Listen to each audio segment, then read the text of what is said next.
Bonjour à tous, aujourd'hui petite vidéo matos avec cette incroyable wah-wah de chez Keystone. Alors je précise tout de suite que cette vidéo n'est pas sponsorisée, j'ai acheté cette pédale suite à l'article de Guitare Extrême sur un spécial 100% Made in France, puisque c'est une fabrication française, et je l'ai acheté pour une caractéristique particulière que je vais vous expliquer après, mais donc l'avis que je vais vous donner est totalement objectif et désintéressé. Alors, pourquoi cette pédale est incroyable?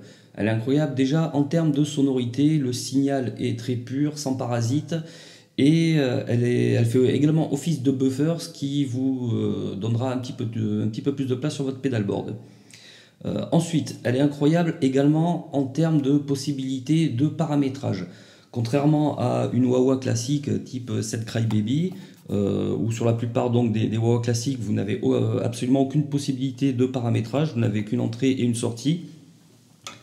La wah-wah de chez Keystone, grâce à son application dédiée via tablette ou smartphone, vous donnera déjà un nombre conséquent de presets regroupant la plupart des wah-wah existantes, mais également la possibilité de retoucher à plusieurs paramètres et donc de vous forger un son complètement unique. Pour ceci, je vous laisse aller voir des tutos très complets, très bien faits, par exemple ceux de Palf ou de Guitar Plug and Play qui vous expliqueront en détail comment reparamétrer votre pédale. Et il y a un troisième point également pour lequel je trouve cette pédale incroyable, c'est au niveau du contrôle. Vous remarquerez que pour une pédale wah-wah, alors elle ne ressemble pas du tout à une pédale wah-wah, tout simplement parce qu'il n'y a pas de pédalier à course.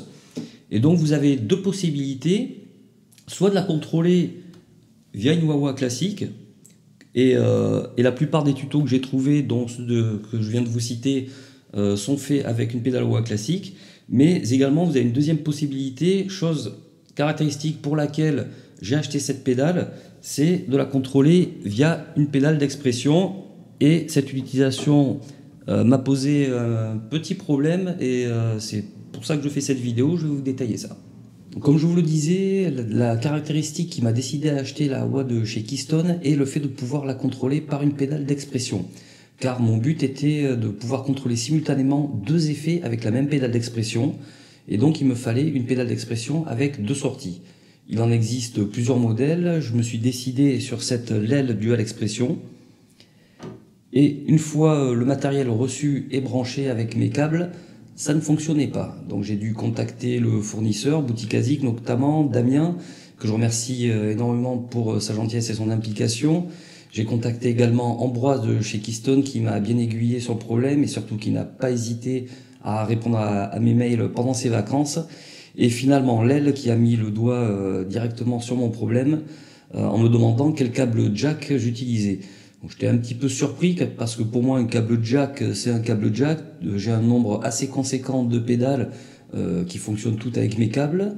Et en donnant les caractéristiques de mes câbles, ils m'ont répondu que tout ça c'était des câbles mono et que pour faire fonctionner une pédale d'expression, notamment celle-là, et je suppose que c'est valable pour toutes, il fallait des câbles stéréo. Donc je pense que c'est important à savoir, je ne dois pas être le seul à l'ignorer. Mais il existe des câbles mono, des câbles stéréo. Pour faire la différence visuellement, voici un câble mono. Vous remarquerez que sur le jack, vous avez un anneau noir. Voici un câble stéréo et vous remarquerez que sur le jack, il y a deux anneaux noirs. Donc voilà, une fois la commande de câble stéréo faite et reçue et le branchement fait, là tout fonctionnait à merveille. Et j'ai enfin pu travailler avec tout ce matériel et découvrir une palette infinie de sons totalement originaux et psychédéliques. Voilà, c'est tout pour aujourd'hui. J'espère que cette vidéo vous aura été utile et vous aura donné envie de posséder cette wah-wah de chez Keystone qui est, je vous le redis encore une fois, vraiment incroyable, qui pour moi n'a aucune concurrence, si ce n'est peut-être le rack 19 pouces Dunlop Crybaby qui d'abord est hors de prix et en plus pas du tout pratique à transporter comparé à ce petit boîtier qui rentrera parfaitement dans votre pédalboard. Je vous dis à bientôt, salut.